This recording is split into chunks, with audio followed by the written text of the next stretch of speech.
Justement, nous sommes à 2 jours du référendum sur le Brexit et dans cette dernière ligne de la campagne, les deux camps font jeu égal. Les derniers sondages annoncent un résultat très serré.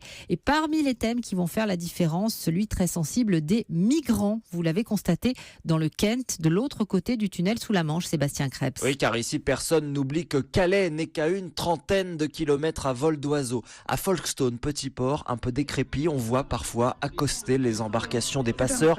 Au pub, le sujet est éruptif. On ne contrôle plus rien, s'énerve ce retraité. L'Europe laisse passer tout le monde, ajoute sa femme. Le patron du pub, lui aussi, votera pour quitter l'Union.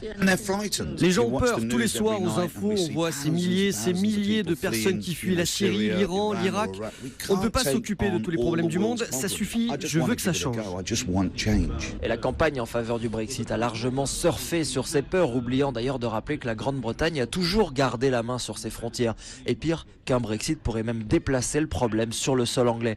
La France a menacé de ne plus du tout s'occuper de Calais. C'est ce que répète sans relâche Alan en distribuant des tracts. S'il y a un Brexit, Dieu ne sait ce qui se passerait, parce que pour le moment, nous avons les postes de migration à Calais et on ne voudrait pas les avoir à Douvres. Ce n'est pas possible, ce serait une confusion totale. Mais les pro-européens ont bien du mal à déjouer les contre-vérités. Ils peinent à convaincre les classes populaires de ce pays minier et les personnes âgées des zones rurales, encore nostalgiques du bon vieux temps de l'Empire britannique.